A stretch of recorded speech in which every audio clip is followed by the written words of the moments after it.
Google has disapproved my video. So I'm going to make another one right now and do my best to not be animated. They have no justification at all. But it's easier just to make another video, right? This is the real story of why Quentin Tarantino canceled the Movie Critic. I wrote Quentin Tarantino 4 letters in June and July of 2023 about playing the lead in the Movie Critic. In December of 2023, he halted his production because he read the letters. The trades published that he would be shooting the film at the end of September. However, SAG persisted in its strike until the end of November, until Thanksgiving, essentially. So when he read my letters at the beginning of December, he had only just begun what I now believe was pre-production. So, Quentin Tarantino is a psychic clairvoyant who remote views people. He's a psychic voyeur. He jumps into the mind of the actors in his films and sees the movies as the ultimate expression of occult intention. So, while acting backstage in The Two Gentlemen of Verona, all of my letters came flooding back to me. It's a lot of pages, like maybe 15 pages. And I heard him say, "Oh, if this guy writes me, you let me know." And, I heard him say, "Okay, dude, let's do it." And all these things. And so I wrote him another 6 letters, right? But I had cut my hair. My hair was long when I wrote him the first time, and then I cut it after the trades published he was making the movie. And so, right, despite the fact that he liked me, he went full Hollywood jackass and said, well, his hair's not right. So, eventually, right, the trades published that Brad Pitt was reuniting with him, and he stopped accepting my mail. I wrote him like 60 pages, and he said nothing, right? And so I thought that that was callous and base and completely devoid of humanity, compassion, love, generosity, respect, right? And so I wrote about it. Right? I wrote a 7,000-word essay over the next 7 weeks, and then I published it. Right? And so after I published it, of course, nothing happened. Everyone just made jokes about me being mentally ill. And so I said, okay, what else can I do? And so I started reviewing movies in protest, right? If you go to my Substack, The Movie Critic, right now, right, which there'll be a link to it, right, you'll see a review for The Cabinet of Dr. Caligari, right? So I reviewed 3 films: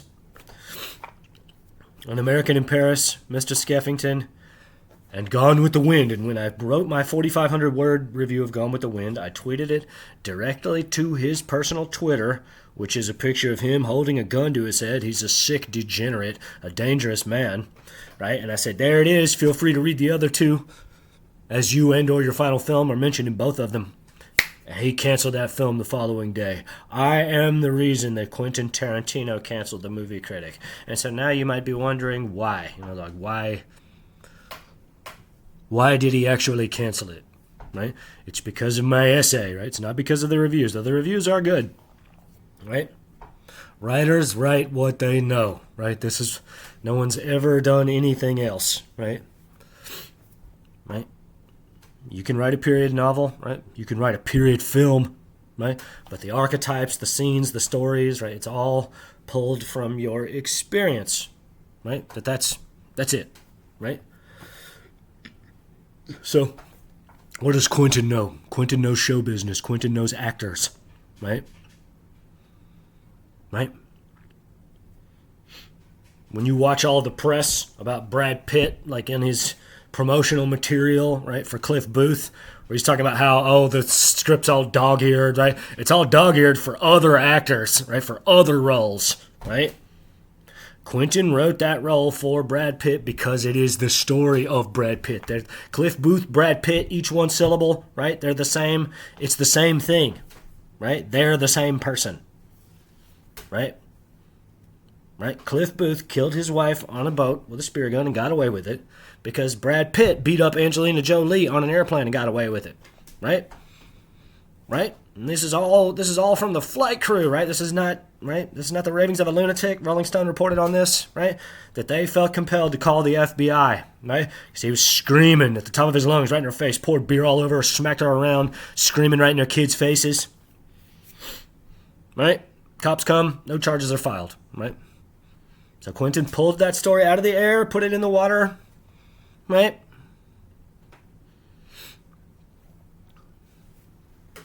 Changed the name, right? Angelina Jolie filed for divorce immediately, just so that we're all on the same page here, right? And so that's in my essay, right? And he canceled the film because he knew that I was going to keep reviewing movies in protest, right? Because his name doesn't mean anything anymore, right? As soon as he thought that it was appropriate to say nothing to me, I said, no. This isn't the guy that I thought he was, right? He's actually not a cool guy, right? And so now we're all caught up, right? That when Brad Pitt, right, debases Quentin at the Screen Actors Guild Award, right, about his foot fetish, right, it's because Quentin did the same thing to him on the page and on celluloid, right? There was never any other actor that was ever going to play that role, right? Because, right, and everyone knows it. When he was accepting his Screen Actors Guild Award, he said, but seriously, it's a hard role. It's a guy who gets high, takes his shirt off, and doesn't get on with his wife. Right? And Jennifer Aniston, everybody's like, oh, that's our Brad. He smacks his women around. Right? Right? So, right? Quentin Tarantino, right, is a clairvoyant, right, who remote views people, who's interested in psychic occultism. Right? And so, all the films that he made with Harvey Weinstein, right, they represent one thing, right?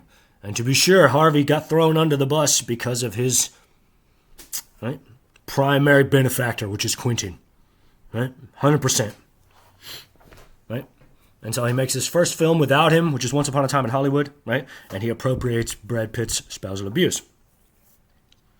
And now, right, he's reuniting with the man, right, to have a sick through line of psychological and sexual torture, right? This is the real story of the Movie Critic, right?